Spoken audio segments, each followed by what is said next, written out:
far did you hear? Or Okay.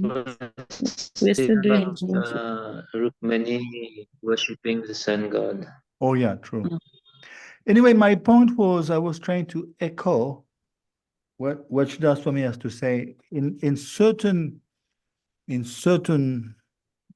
cases, it's okay, but it's so much easier and natural to worship Krishna. So that's the whole purpose of this chapter. We are starting off with different demigods to be worshipped for fulfilling material desires. And then what did we hear after this section? Bhakti Yoga is the best. Yes, Mataji?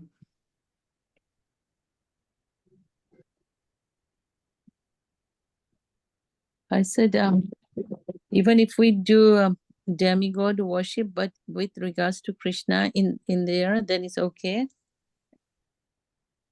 But Yeah. like we have to have Krishna in the middle. Yeah, also the verse Akka Sarvakamu, I mean, even we have material desires or we don't have, or we have desire to attain liberation, we should worship Krishna. Exactly.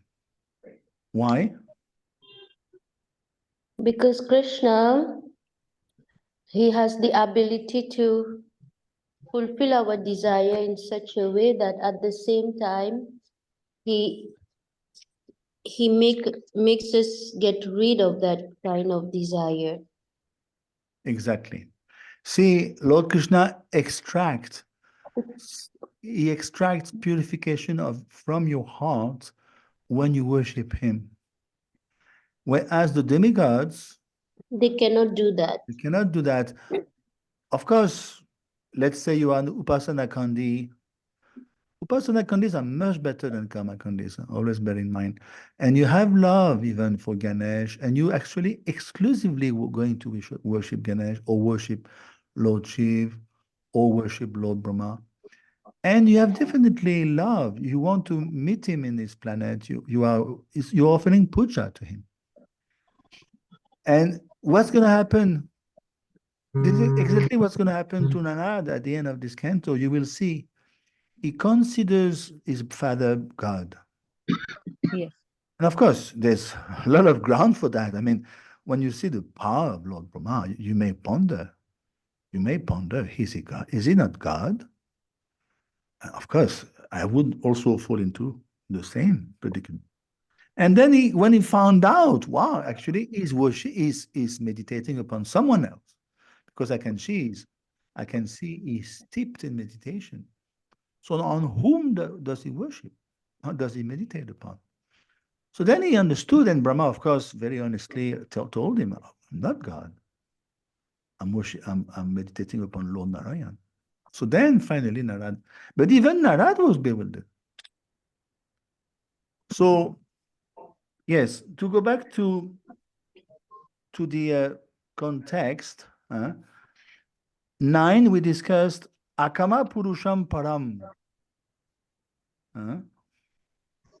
It says in 9,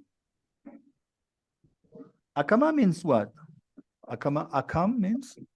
Without desire. Yes. Like the gopis are Akam.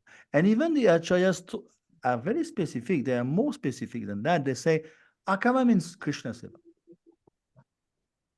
Anything less, anything below that is Sarvakama. Can you imagine how strict, how stringent they are? Anything below Akama, which is Krishna Seva, is Sarvakama. So in other words, whoever is not a pure devotee is a Sarvakama. This is how stringent they are. So, but still it says, remember, I was drawing a distinction between 9 and 10 in regard to the same term, Purusham Param in 9, Purusham Param in 10. What is the difference? Let's see if you remember. The Purusha Param in 9 is referred to Paramatma, not Yes, excellent. Why? because he has some certain designation in he's there to he has certain duty to fulfill. Yeah, it's a very good start, Rinishta. See, we discussed a very deep topic because Krishna is Nirupadi. Nirupadi means what? Beyond, just like Nirjal, Nirgun. Nirupadi means Beyond designation. exactly. So, in other words, the Paramatma has got some designations, has got some upadis. What are those? He witnesses, he sanctions, he Yes. fulfilled desires of the jivas. Exactly. And on top of that, remember, it's called upadis. Upadis means limiting adjuncts. Adjuncts, it sounds very difficult, but it means auxiliaries. It's got some designation. It's got some things to do. I always give the example. I teach now. Is it my inherent nature? Is it my Svarup Svarup Upadi? Is it my Svarup that I teach? No. Perhaps in 5 years I'll do something else. So Paramatma is Upadi, is Mayadish. He controls Maya. And he controls the jivas. But that is not his Svarup to control us. He doesn't own the jivas. You follow? The Purushatvam is called in Sanskrit, the Purushatvam means the faculty to enjoy the jivas is Krishna. It's not Paramatma. So we are not upadis for Krishna. We belong to Krishna. Mamimam cho jiva loke, jiva bhuta sanatanaha. That's the difference. That is why 9 is Paramatma and 10 is Parampurush. Satyam Param Dhimahi. We discussed in 111. Where else did we discuss? There's a beautiful verse we covered already. It says Purusham Param. Long, long back. I'll give you a clue. In the 7th chapter of the first canto.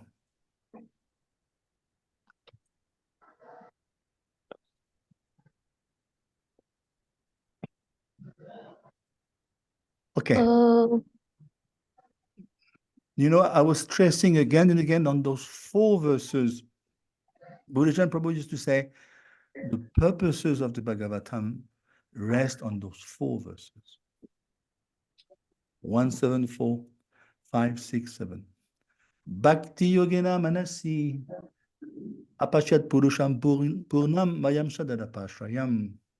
Bhakti Yogena Manasi Samyak Panite Male. So it says in that verse, Purusham Param, same point. So Purusham Param means Krishna.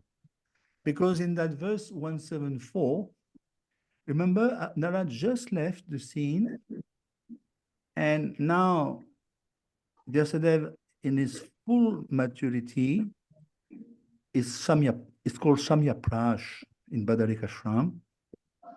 He sits down in his perfect meditation with no contamination of material life whatsoever. And Bhakti Yogena Manasi, totally Manasi, in the mind, deep meditation, and then he sees Krishna. He doesn't see Paramatma. He sees Krishna. And he sees Maya.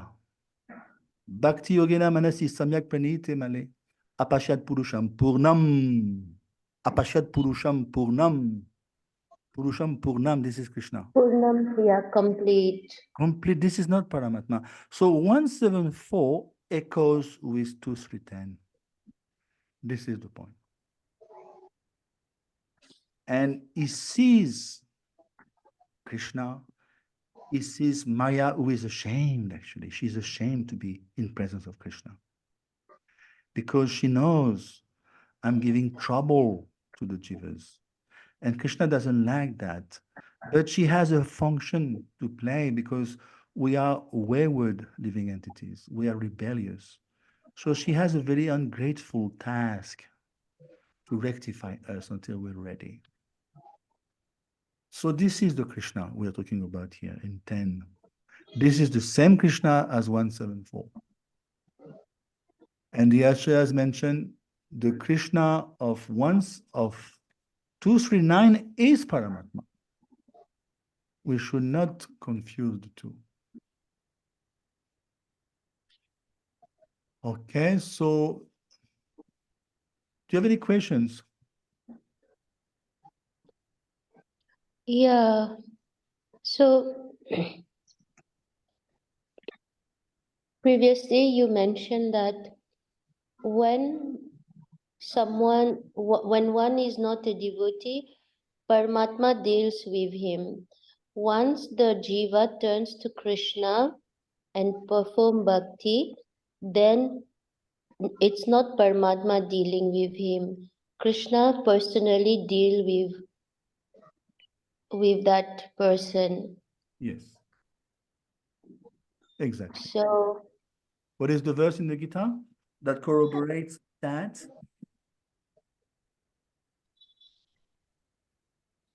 It's a twofold type of verse. Huh? Samoham sarvabhuteshu nabedveshusti priyaha, 929. I envy no one, I love no one, I'm very impartial. So that's Paramatma. But then at the end of 929, but he who is a friend to me, I'm a friend to him. That's different. That's Bhagavan. You follow? yeah. So I'm trying to see if I covered it all. 2-3-10 is very deep verse. Oh yes, very good point of Jiva Goswami here. See, you may say, you may question, you may argue with me. Why do you say that it's not the same Purusham Param between 9 and 10? So Jiva Goswami is so powerful. You know what he says? Look at the Sanskrit of 10. Yajjetam. Yajjeta Purusham Param. What's the meaning of Yajjeta? Yaj. Yaj means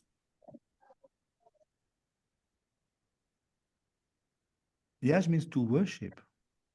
Yagya. The dhatu is yaj. Yaj. Means it cannot be an impersonal entity. It means it must be a deity. And this is Krishna Tattva deity. There is no conception of impersonal worship here. See? The super soul is the Purush. He has material nature, as is Upadi, is Mayadish. It doesn't mean, of course, that Paramatma is conditioned by Prakriti, of course not. So by proximity, this is the point. It controls material nature by proximity. You follow? By proximity. And I gave the example of the crystal. If you have a colorless natural crystal and there's a red flower next to it by proximity, then the reddish tinge of the flower will reflect on the crystal. In other words, the redness of the flower will condition the crystal to appear reddish. In this way, we could say the flower's redness is an upadi. It's like a limiting adjunct superimposed on the crystal. So similarly for the jiv, the material body is an upadi. It is not normal to have a body. It is superimposed on the jiva soul. And the soul is like a crystal in the sense that is easily influenced or easily colored. The Shabdev explained beautifully 555. Kamatmaka. Kamatmaka means colored. If you put a yellow bulb, your light in the room will be yellowish. If you put a red bulb, the light will be reddish, etc. So the mind becomes colored by your intention.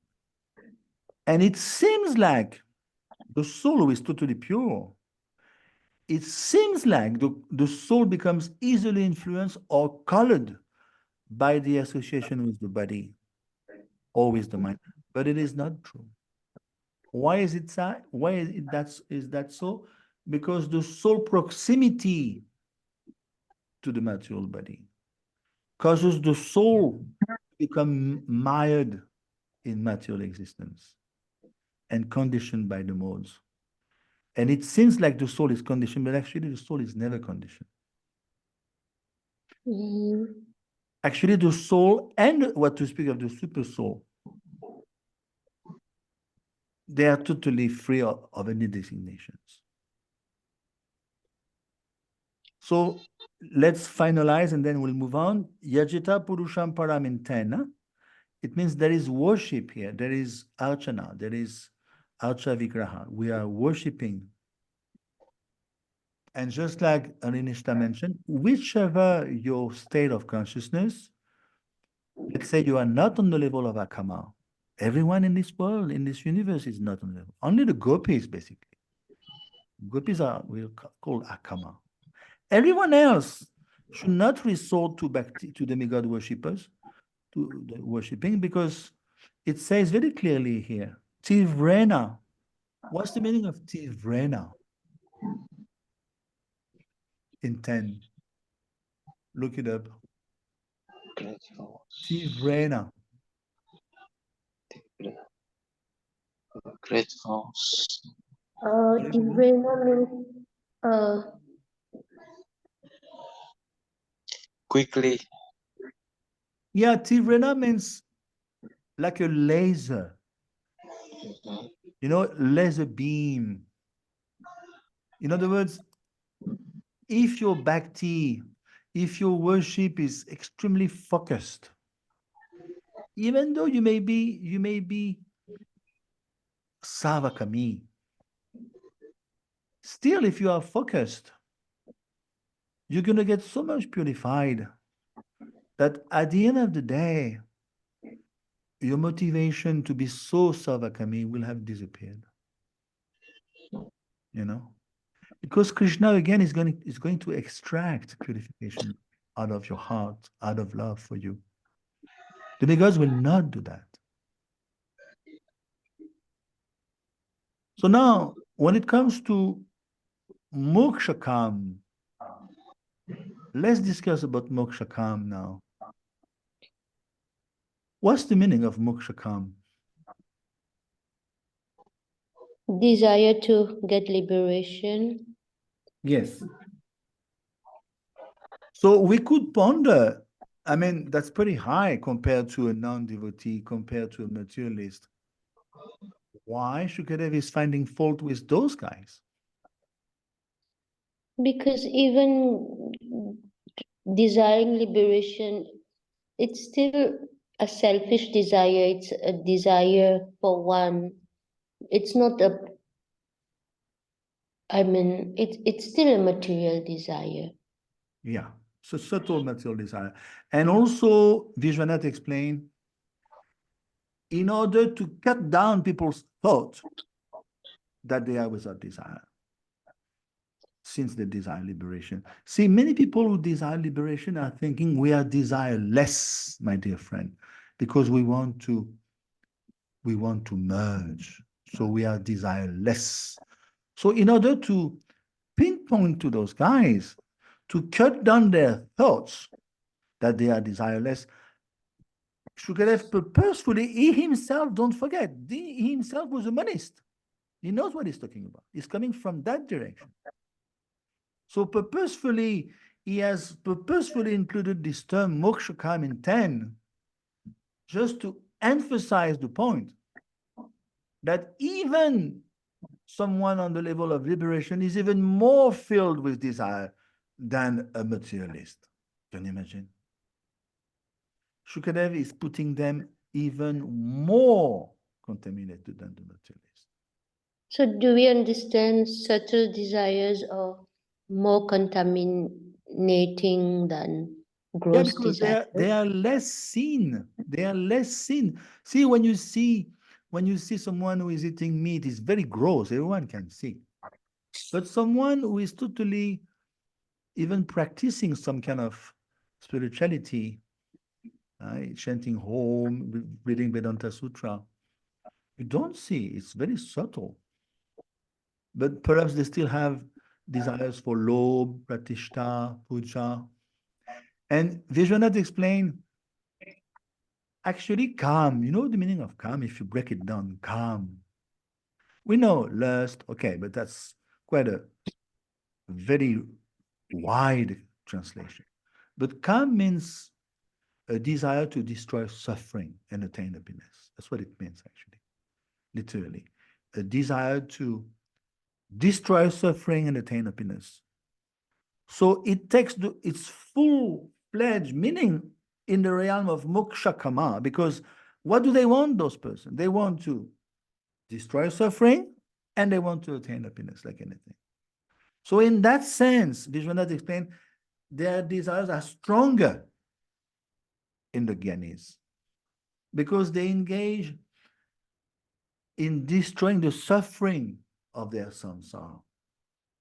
And they are also very anxious to taste Brahmananda, more than the Vikarmis. Because the Vikarmi is not so lofty in his attempt. What is his attempt? His attempt is to destroy temporary suffering. And his attempt is to gain temporary happiness in Swagalok by worshipping devotees. So in one sense, is less embarrassed, because the desire, Prabhupada says again and again, the last snare of Maya. What is the last snare of Maya? Is to identify with God and you want to merge. This is the biggie. This is the very biggie attachment. It's beyond gross sex, beyond all the primary allurements are gone, but this is big. They're very much attached to that. Destroy suffering and attain happiness. And even as devotees, if you are still trying to destroy suffering in your practice, it means you still have some lingering impersonalistic traces. As soon as you see yourself, I'm sick and tired of this world, I want to leave this place. It is somewhat a little bit of an impersonalistic contamination. That is why in Sri Upanishad, Prabhupada explained, as long as you try to leave this world, you are Kanishthadikari. See? But then Prabhupada also said we should desire to go back home, back to Godhead. Yeah, true. True. So True. how we I also want to reconcile? go back personally. So But how to reconcile? this is the very first level of bhakti. When we sing Guru Puja in the morning, did you notice? My dear Guru, I want to come back life after life to help you in this world. Yeah, but not as a conditioned soul. Yeah, as a helper, as an assistant Yeah. to your Guru. But one time I asked the question to Jananivas Prabhu long back, and I told him why we are aspiring to go back. Isn't that a bit motivated? And he said, yes, but unless you have already understood you are liberated, you cannot pray otherwise. See, this is the level of Jananivas Prabhu. I got totally blown away still today after his answer. He told me, unless you have already understood that you are liberated. You have to keep on praying to go back to God. But after some time, you will understand you are already liberated. Then I kept quiet. I understand. This is Janaida's problem. So when Narottam Das Thakur is singing in the morning, what is that line in Bengali? My dear Guru, I want to go back life after life. This is someone who has already understood, I'm already liberated. In other words, it means you are Jivan Mukta. Someone who has understood, who is already liberated, is a Jivan Mukta. That's pretty high. So, like you said, it's very healthy for a baby like us to go back home to see the mother and father. There's no harm.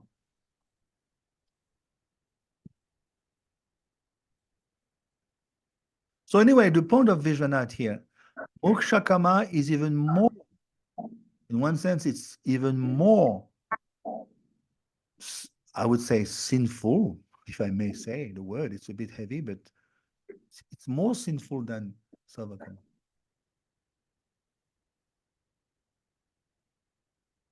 And of course, we know better, devotees, they are only engaged in giving happiness to Krishna. So then what do we say for them? Krishna Bhakta Nishkam Matayeva Shanta. They are Nishkam. Nishkam means akam. You want me to go to hell, Krishna? Okay. You want me to go back to Golok? Okay. You want me to take birth again? Okay. The devotee is very malleable. Now, Udharadi, and then we'll move on. What is the meaning of Udharadi in 10? Udharadi.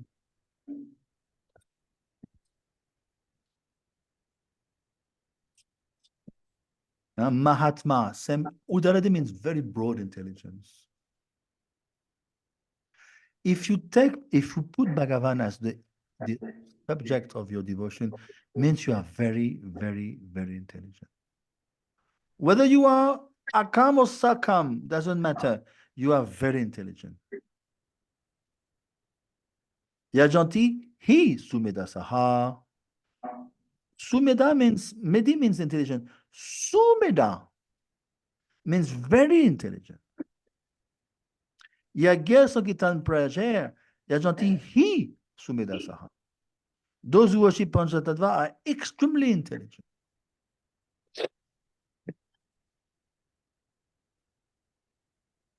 And of course, bhakti should be tivrena. Tivrena means like a laser beam. It means anyabilashita shunyam. No gyan, no karma. Anyway, it's a very heavy verse, very lofty verse on 10. Okay, do you have any questions? Otherwise, we move on. There was question that for text 10 that you answered about moksha kama. How does the intuition of the jiva translate at times according to 10? Oh yeah, thank you to remind. I don't. Yeah, it's in the purport. The purport is very rich. I always draw my questions from the purport. Did you notice? Look for intuition. It appears in the purport. And then you will get your answer. Let me find it for you.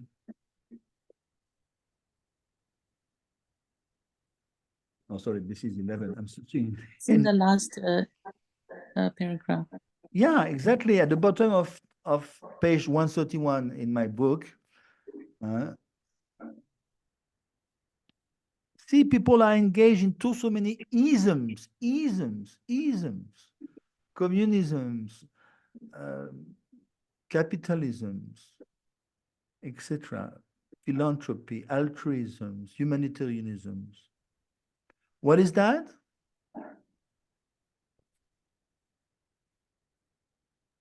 It means this is the corruption. You should be serving Krishna, but you turn your Krishna Bahir Mukkataiva, you turn your face away, and then you have to do some kind of ism.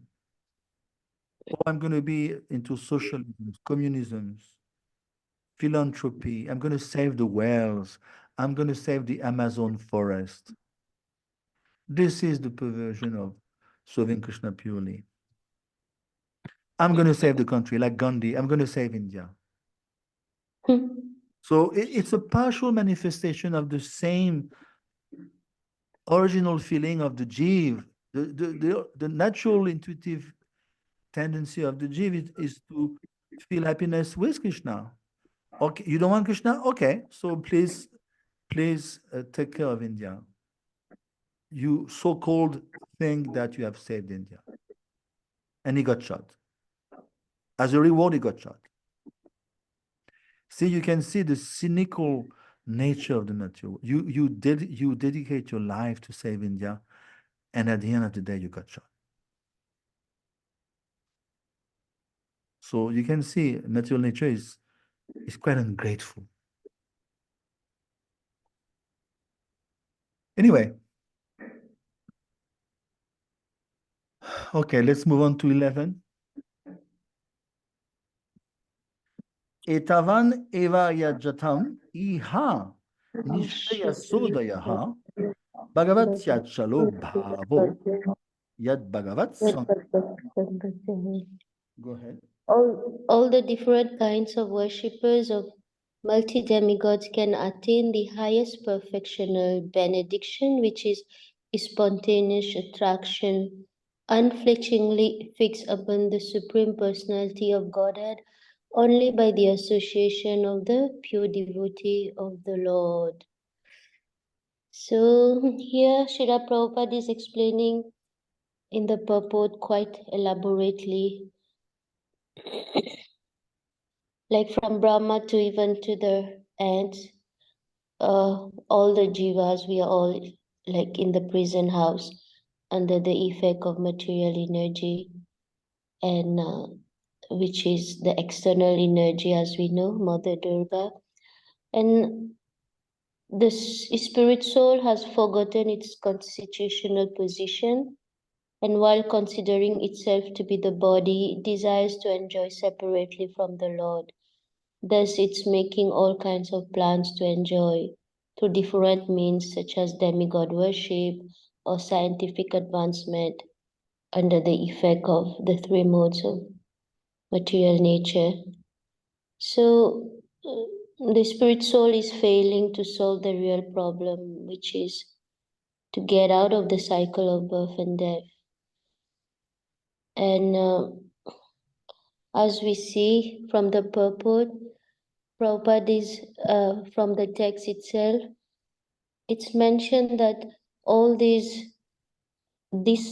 kind of person who is struggling with all these material desires, once they come to with the association of a devotee, they can purify their consciousness and ultimately come to the level of devotional service. Yeah. I See, mean, the go ahead. purport is quite loaded. Oh yeah, this is second canto, and this is a very tiny, apparently canto, but be careful. It's mahaloaded. Yeah. This canto is, Prabhupada said, it's condensed. It's condensed milk. It's maha condensed milk. It's very rich. If you unpack it, you can make many books. So 2311, we are talking about demigods, worshippers, multi-demigods, 33 million of them. And what does it say? They can also make it, just like we discussed before. I was quoting Sridhar Swami. Because the whole purpose is sadhu sangha. Remember? Sadhu sangha lava matre oi. What is that verse? Sadhu sangha savasiddhi oi. Lava matra, sadhu sangha. Lava matra means very short instant. Just like 118.13 also, Shunaka. Tulayama lavenapi naswagam na punarbhavam bhagavat sangi sangasya mukta sangasya jayate. I think I'm messing up the last line. It says, Shonaka, you cannot value the moment of one pure devotee's association. You cannot value. There is no amount of money you can put forward. What to speak of going to heaven, which is meant for those who are going to die. You cannot value, you cannot put a price tag on. So the point of Jiva Goswami, the same point as before Sridhar Swami was making, what if you worship demigods and then you associate with them as devotees? You follow the trick. You worship them, and since they are devotees, then you obtain devotional service from them. This is the trick. Jiva Goswami explained. In other words, if the true benefit of worshiping demigods is that one becomes a devotee, then why not in the beginning becoming a devotee yourself? You follow? This is the trick of Jiva Goswami. Okay, my dear demigod, I'm going to worship you for the sake of becoming a devotee of Krishna. You want to help me? Then the demigod will say, oh, I can see you're different. Then he himself is a devotee. So we say, of course I will help you.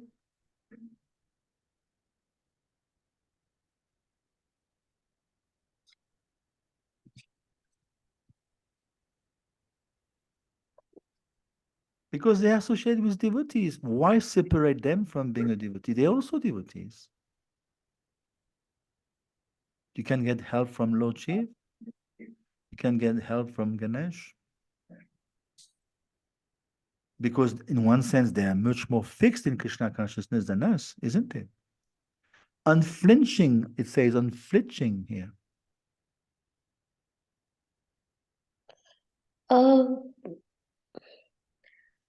I have a question. When you're speaking, I mean, in the translation, which is mentioned, all the different kinds of worshippers of multi-demigods can attain highest perfection or benediction by the association of a pure devotee of the Lord. So I'm thinking that apart from the demigods, if a jiva gets association of a pure devotee, so that doesn't include the demigods in there, right? Yeah, they are also devotees.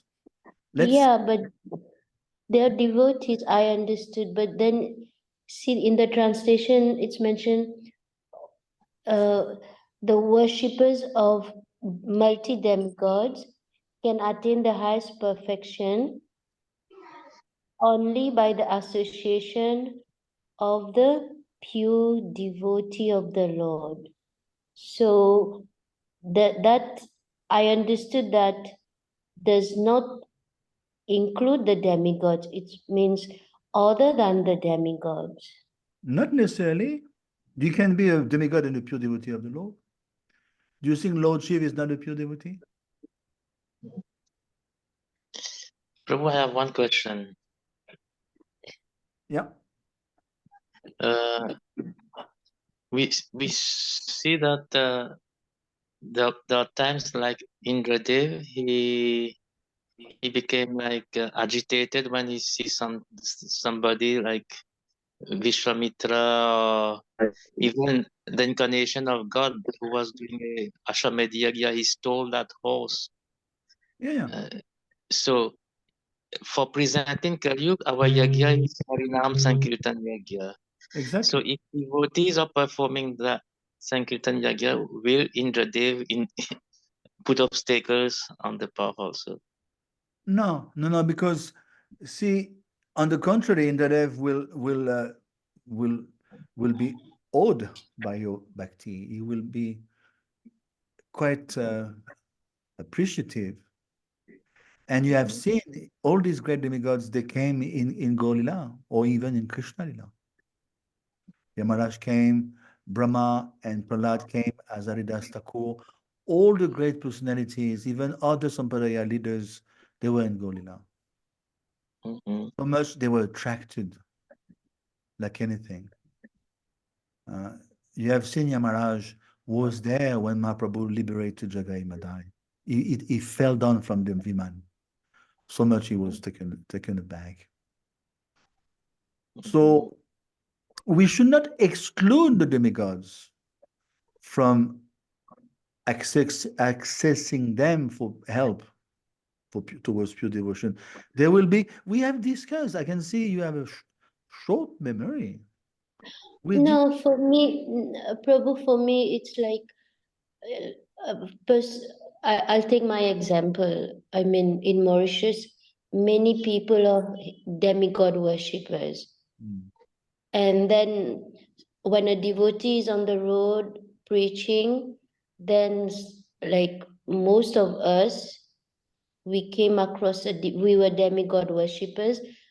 And then when we came across a devotee who is preaching, then we became Krishna conscious. So I was thinking a bit in that line. Yes, but we should not separate the demigods from being devotees. If you approach, see, they are used to being approached in a very fruitive manner, especially the Kamakandis. It's a very dry and cut and dry type of approach. I do this, please do that for me. It's a business transaction. But if you have love for everyone, someone is very advanced. He sees the undivided spiritual nature in all beings, and he approach Lord Shiv, and he has a different demeanor.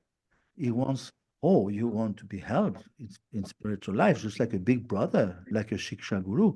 Yes, of course I will help you. I'm very pleased with you. Then you're going to find the soft corner of the demigods. You have seen Indradev and Vritrasur.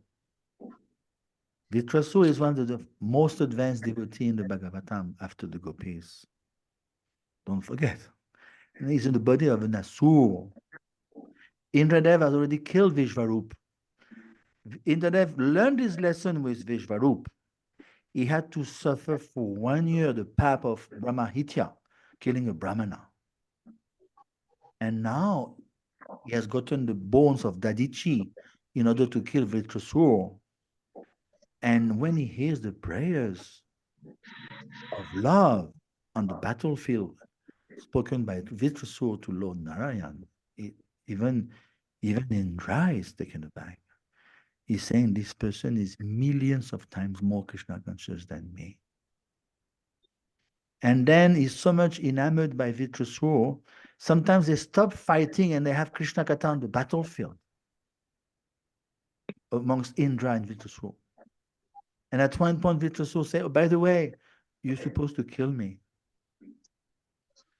And Indradev is totally hesitating because he knows I just killed a Brahmana, Vishvarupa, how much I had to suffer. And he can see this person is a great Mahabhagavat. So you can see Indradev is totally taken aback, he's perplexed.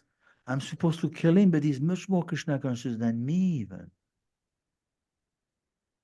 So actually, Vritrasur facilitates Indra. You know what he does? Just like Maharaj Parikshit.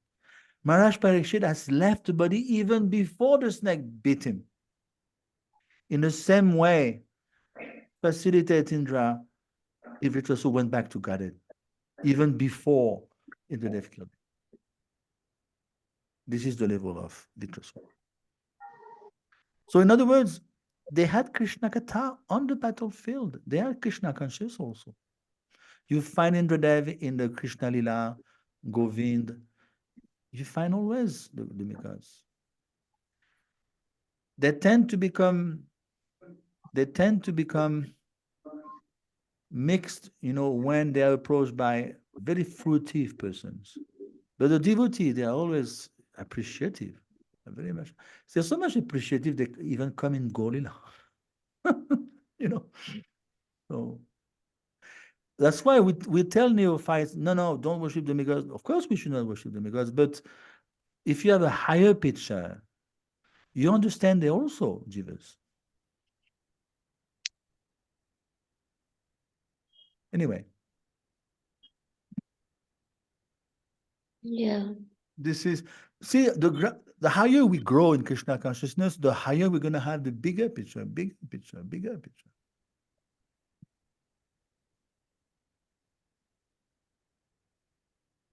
And of course, by all means, I'm not trying to tell you start worshiping demigods.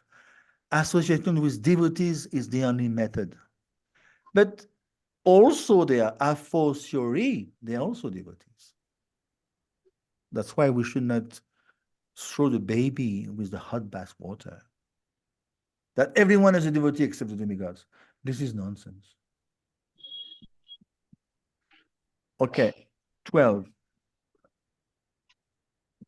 Gyanam yat aprati ni vrita gunomi chakram atma prashad utayatra guneshva sangaha kevalya sanmata patas twata bhakti yoga ko nivrito harikatasu ratimna kuryat. Okay, translation, transcendental knowledge in relation with the Supreme Lord Hari is knowledge resulting in the complete suspension of the waves and whirlpools of the material modes. Such knowledge is self-satisfying due to its being free from material attachment, and being transcendental, it is approved by authorities who could fail to be attracted. So here in 12, I read about the transcendental knowledge with the Supreme Lord, and then they're talking about the pure devotees who are always engaged in service of the Lord's and the Lord's exchange feeling.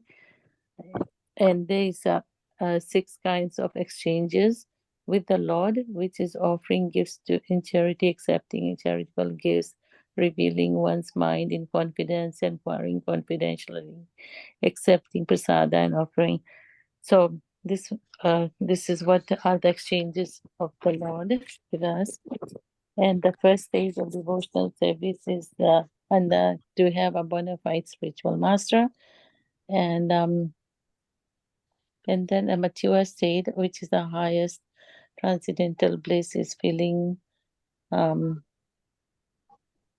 feelings culminates in realization of particular relationship with the Lord, by which the living entity is constituted in relationship of conjugal love with the Lord. Yes. So that's important. And then they were talking about Kevalya. Bhakti Yoga only means of realization. And Narayana is the Kevalya, the example, the Kevalya. And then they talked about, Prabhupada talked about Kevalya Prantha, Pantha. Pantha, Is the it path. Pantha? Path. Yeah, okay, Kevalya Pantha, which is means in which enables us to approach the Lord only, means to attain the personality of Godhead. And Kevalya Pantha begins from Sharvana, which is hearing. So hearing is the most important part of our relationship in transcendental knowledge. And hearing the Harikatha and attaining the transcendental knowledge, and it causes detachment. So once we are in the transcendental knowledge, like we are hearing Srimad Bhagavat and Bhagavad Gita every day and faithfully, that will cause this detachment, and devotee has no taste at all for the mundane activities, and they're not agitated too. And Prativrata Gun or me, they talked about that topic too. There are different modes of material nature. All mundane functions. Common man is interested in all the mundane activities. So we as human beings, if we don't go on the path of self-realization, we're gonna fall down. And then if he takes in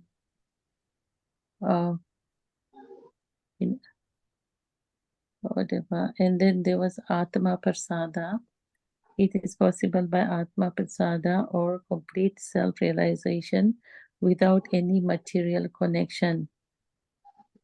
And then there was Nirbandha Krishna Samande Yuktam Vairagyam Uchate. That is the first class of devotees that attains attain the straight stage of devotional service. He may voluntarily take part. He may voluntarily take part as a preacher of the Lord's glory, and then he dovetails that devotional service even to a mundane interest, just to transform the neophytes. And then he wants to change them, transform them to transform mundane interest into transcendental bliss. So sometimes you might see people who are doing that too. In conclusion, mundane act dovetail with the service of the Lord are transcendental or approved Kaivalya affairs. So anything that is dovetail with the service of the Lord is Yukta Vairagya. That's Exactly. it, Prabhu. Thank you. It's a very good recap. And one of the questions pertaining to that section is, did you notice, the first class devotee of the Lord attains this stage by devotional service, but despite his loftiness for the Lord's satisfaction, he may play the voluntary part of a preacher. What does it mean? Very interesting revelation here. Yeah, I mean, Very interesting. he What does it mean? that shows that even if he's self-satisfied and he becomes par dukkha dukhi, like compassionate, Yes. and comes down as madhyama to Very good. give love to Krishna's love to others. Exactly. So we should not pass hasty judgment. I've heard foolish statements. Oh, Prabhupada is a preacher, so he must be madhyam. What kind of nonsense is this? Is a Nutam purposefully stepping down to madhyam for the sake of preaching? So it's called Gashtananandi. And Prabhupada is the epitome of Yukta Vairagya. Who has done more Yukta Vairagya than him? He went to the West dealing with drug addicts, Narapashu, and he converted them into devotees. Now they are gurus, GBC. So what if he had stayed as a Bhajananandi in Vrindavan until he left? It would have been great, but nowhere near what he has done. So in other words, the pinnacle of bhakti in execution is Yukta Vairagya. And we shouldn't be thinking in any way that means a low type of bhakti. On the contrary, it is the highest type of bhakti. Can you imagine?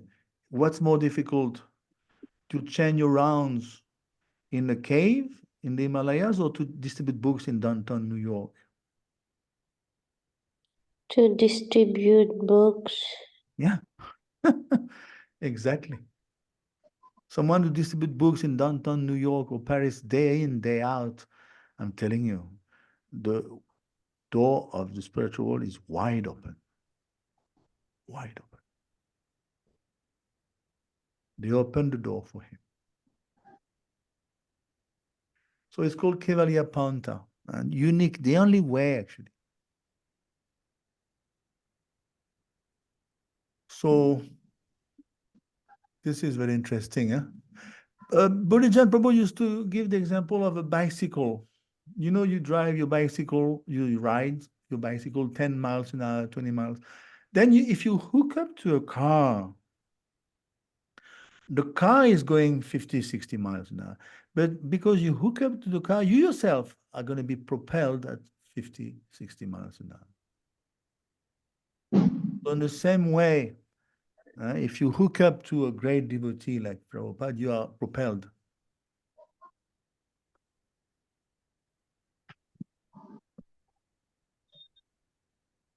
And then Prabhupada was saying something beautiful. I mean, the Buddha Prabhu. He gave the example of, let's say you are a prisoner and you are breaking rocks. That's your punishment. You are in an enforcement punishment. You have to break the rocks. You are inmate. You're a prisoner. And no one likes it.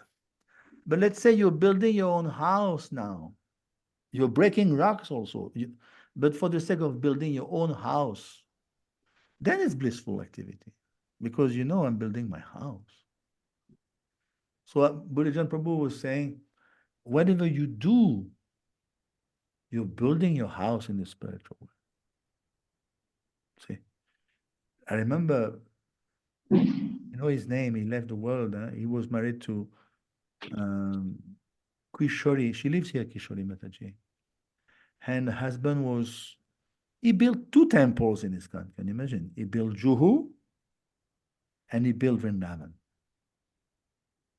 What was his name? He was an architect in Holland. He was, extremely close to Prabhupada. He took sannyas, but not long. He's the one who built Juhu in Vrindavan. Can you imagine? Prabhupada told him, as you are building those 2 temples, Krishna is building a house for you in Golok. Do you know anyone more fortunate than him? Prabhupada told him straight in the face, Krishna is building your house for you in Golok Vrindavan. His name was... Start from S, I thought. Yeah, I know his wife. She's very senior. Jikishore is... She's born in 1843. She's like 81.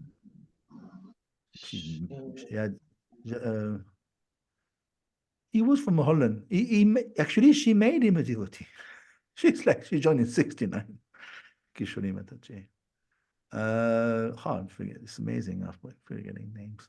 Anyway, Papa told him like that. Krishna is building your house. And he went back, and he was in Maya 20 years. Can you imagine? She brought him back, and he left the world in Vrindavan. How merciful is this lady? Upendra Prabhu. You know the story of Upendra Prabhu?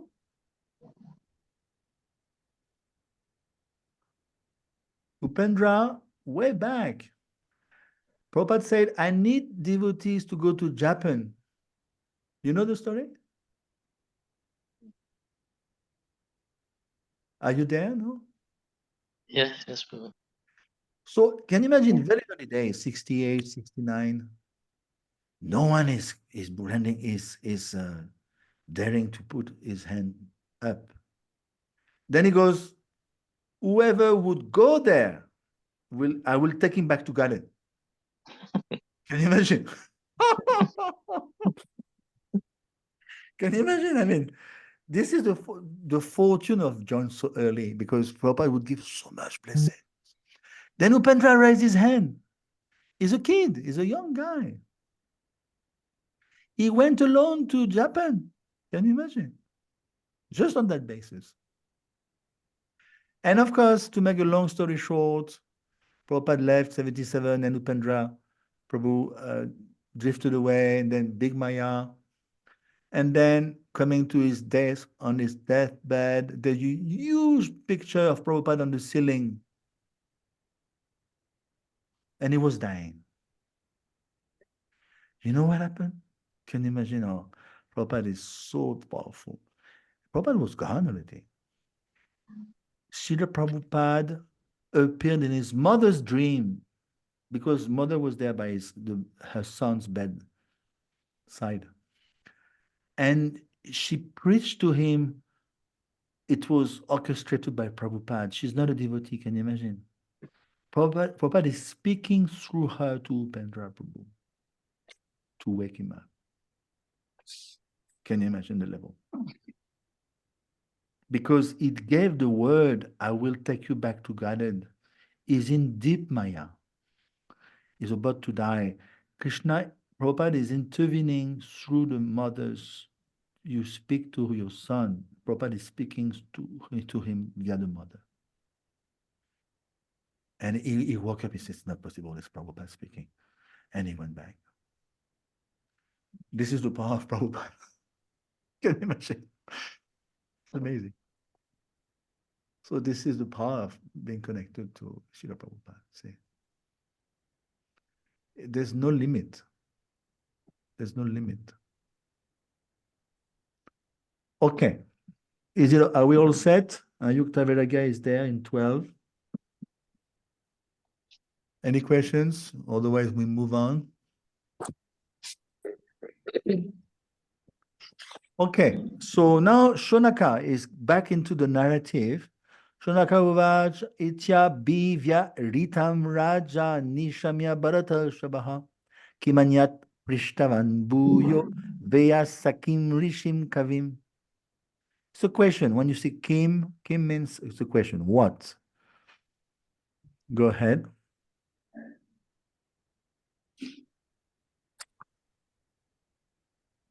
You wanna read more, Shekhar Prabhu? Okay. Sonaka said, the son of Vyasdev, Srila Shukdev Goswami, was a highly learned sage and was able to describe things in a poetic manner. What did Maharaj Parikshit again inquire from him after hearing all that he had said?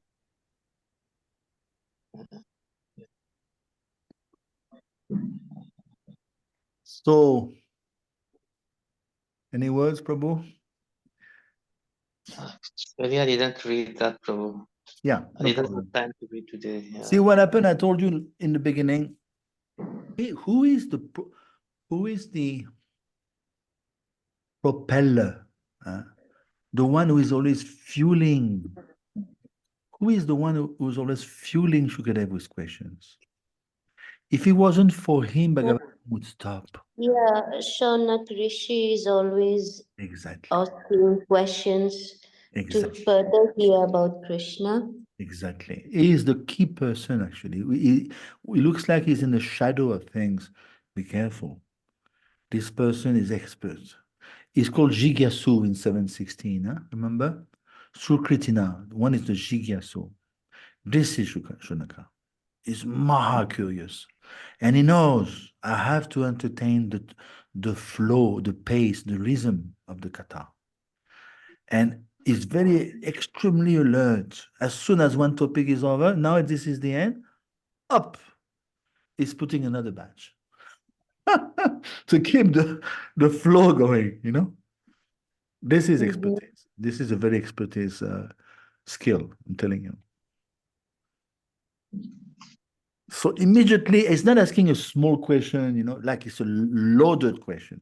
What did Maharaj Parikshit again inquire from him after hearing all that he had said? So in other words, this is the beginning of another batch.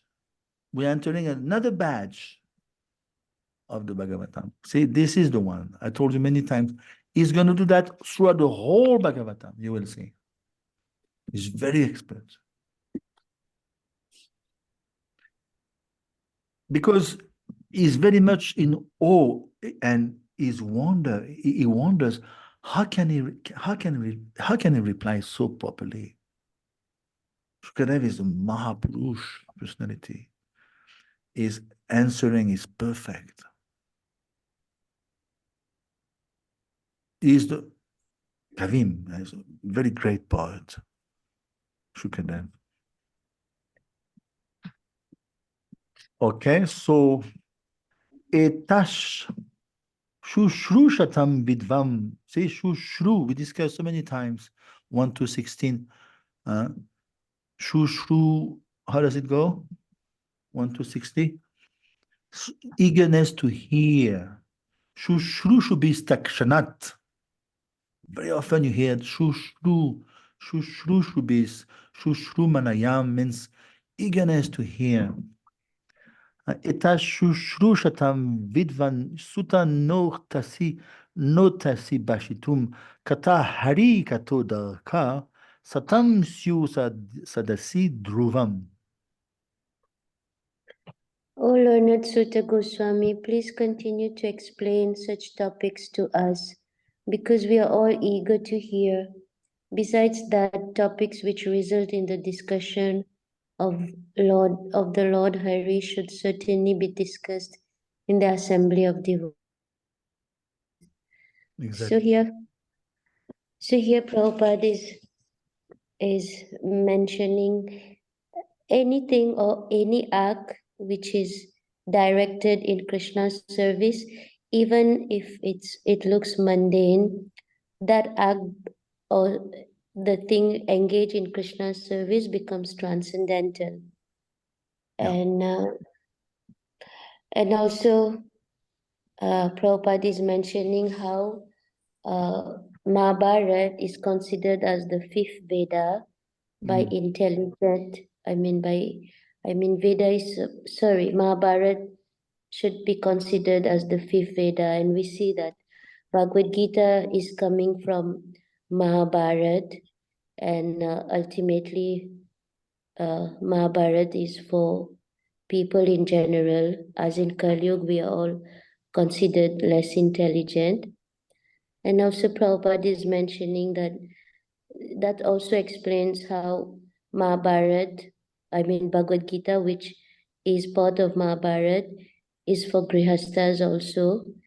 It's for beginners, and Srimad Bhagavatam is considered for those who are more advanced. That means he's considering those devotees who are advanced as graduates. And another thing Prabhupada is maintaining that the glories of the Lord, the pastimes, like the Mahabharata Puranas, it should be discussed among devotees and by devotees, not by mundane scholars. Yes. Yeah. It's true. Yeah, and also see one point Prabhupada is emphasizing that the propaganda that the Lord is impersonal, what impact it has when people they are taught that Krishna is impersonal, so they have hard time, they cannot establish a relationship with Krishna. So ultimately they tend to become atheist. Yeah. And Or Vishayi. Vishayi also, the consciousness degrades, because you see, we understand that one's consciousness can only be purified by hearing Krishna's glories, pastimes, activities. So if right from the beginning there are people who are taught Krishna is impersonal, so there is no point in for them to hear and get purified. So ultimately they end up being attracted to mundane talks, mundane activities that definitely lead them to hell. Yeah. Yeah. In other words, as soon as you consider the absolute truth to be impersonal, that's going to foster your tendency to enjoy with your senses, because you are thinking, what's the use? What the hell? There's nothing after life. Just merging. Might as well enjoy now to the max. This is what Vishwanath says in 111. Prabhupada quotes that actually in 111 at the very bottom. They are indirectly they have encouraged sense gratification by negating the absoluteness, personality of Krishna. It's going to foster sense gratification. That is why we live in this world. Even the Pope doesn't even know if God exists. I was listening the other day. He said, well, after all, we have killed so many millions of people throughout the millennia. And actually, we have been quite nasty. We killing, which is true in one sense. And he said, there's a lot of good things in non-devotees also. He's quite, in the name of being liberal, he's diluting quite badly. As if to say, well, we have been extremely nasty with people, killing them left, right, and corner. So they are also, to be praiseworthy. So his role is not easy, actually. He has to put up with all the nonsense going on everywhere and still show a high profile, It's not easy when you eat meat to talk about God. So Prabhupada used to say that when he was a kid, his parents would take him to his uncle, but 10 miles away. And after dinner, they would go to hear Mahabharat, Ramayan, Bhagavatam, then go back home, and again they would discuss, and then they would fall asleep, respectively. There was no internet, no TV, so this is what you do at night, Much better, much better. Bhaktivinoda Thakur explained this material life kills the cat, it kills all the good. Better to be more simple. Bhaktivinoda Thakur even says, your high-grade education will kill you. It's very heavy. It will make an ass out of you. Better be simple, village life or something. Very true. City life will kill. Yeah. So this is 14. So again, we are moving towards turning the page here with something else now. We heard Vishwanath, hearing and chanting is necessary. What else did Parikshit ask? They hoped that he would ask about the topic of Krishna that should be heard and chanted.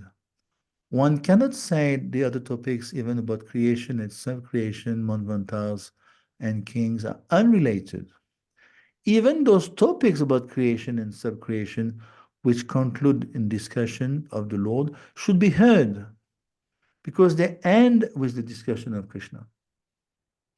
So we should never be thinking, oh, it's of a lesser category. Where is Krishna? This is creation of God, of Krishna. So it's as juicy, if you ask me. We should not grade devotees. We should not grade kata. This is kata number 1, kata number 2, not as great. This is not good. You should not grade devotees also. Oh, this Swarup Damodar is higher than Ramananda Roy. There's a verse in the Shri, it's an offense to do that. Okay, one more. 15. Save Bhagavato Raja Pandaveyo Maharataha Bala Kridanake Kridan Krishna Kridamya Adade. Okay, translation. Maharaj Parikshit, the grandson of the Pandavas, was from his very childhood a great devotee of the Lord. Even while playing with dolls, he used to worship Lord Krishna by imitating the worship of the family deity. So here they're glorifying Parikshit Maharaj as a childhood, like how he was always worshiping the family deity, and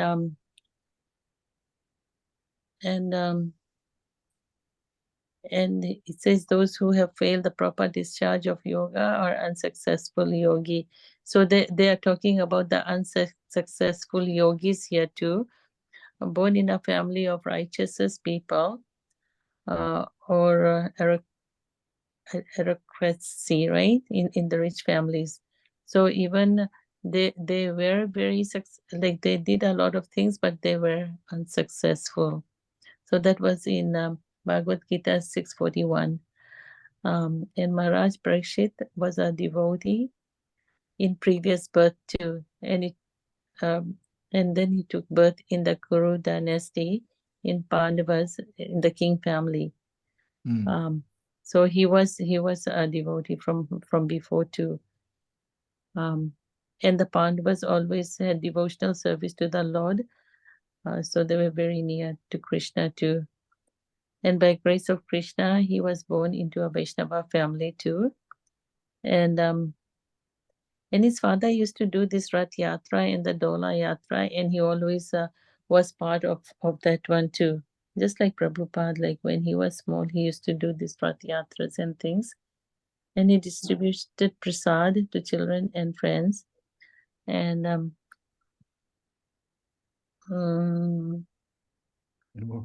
and then they're talking about Mirabai, who was a very staunch devotee of Krishna, and what happened in her life. And she was born on the royal family too, from the royal family. So that was a good thing about her husband too, left home. And then when her husband died, the in-laws really mistreated her. So that's why she went to Vrindavan. Mm. And Maharaj Prakshit, Jiva Goswami says in the early ages, like he was imitating the pastimes of Krishna. And Sridhar Goswami also says that he was always playing with the deity of the family deity and stuff like that. Mm. And Vishwanath Chakravarti too. They are all confirming that he was really a devotee of Krishna from the very childhood. Yes. And who else was in that category? It's not mentioned here by Srila Prabhupada, but we know. Who was in the same category? Yeah, as playing with deities with dolls very early. Uddhav. Uddhav? Oh yeah. Yeah. Uddhav is the cousin brother of Lord. Yes. Can you imagine? So now what I like in 15, it adds up fuel to my. I keep on pummeling that point for weeks now. Did you notice? Srila Prabhupada is drawing a very neat demarcation between Nitya Siddha and Sadhana Siddha. What's the difference? Oh, yeah. I forgot to say that, yeah. Different, but that's okay. You did a good job already. But what's the difference, Nitya Siddha and Sadhana Siddha? Okay, sadhana siddhas are those who are not liberated from birth, but who develop the tendency for devotional service by association. Those are the Exactly. sadhana siddhas, right? So And are we Nitya Nitya siddhas, Siddha or are we Sadhana Siddha ourselves? but who develop the I tendency? am We are sadhana. sadhana siddhas.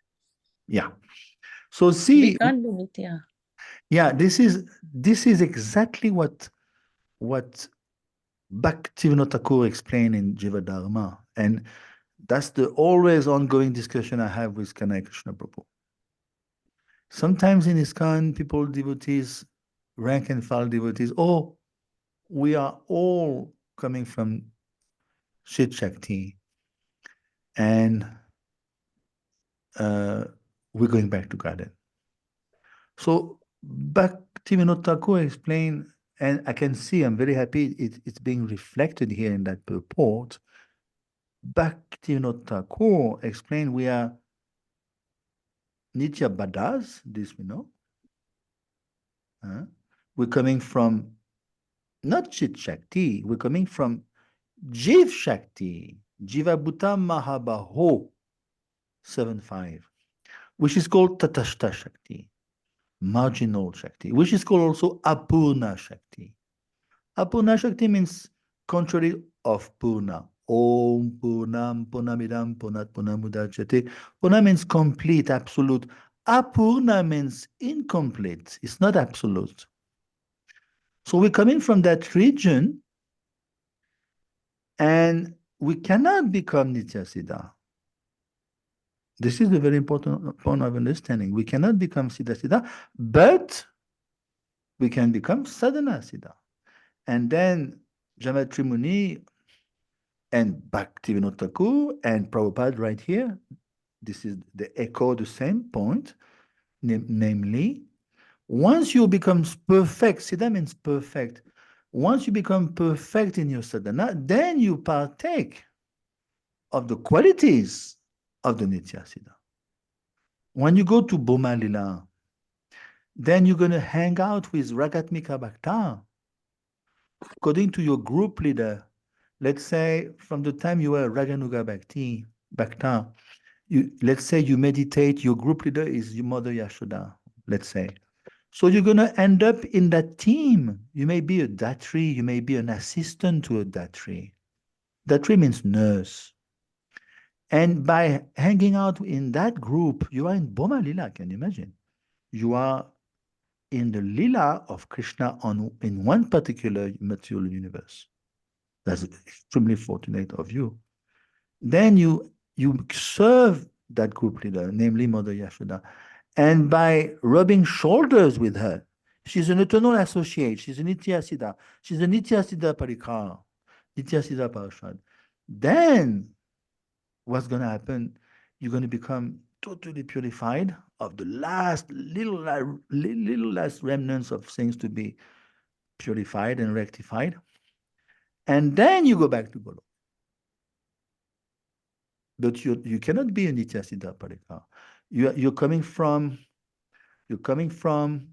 that region of Tatashta, Apurna, Jiv Shakti, and by dint of sadhana, you perfect yourself, sadhana siddha, then you share the same qualities as the Nitya Siddha by proximity. And then there's no difference. You cannot say, oh, it's coming from the planet Earth, you know.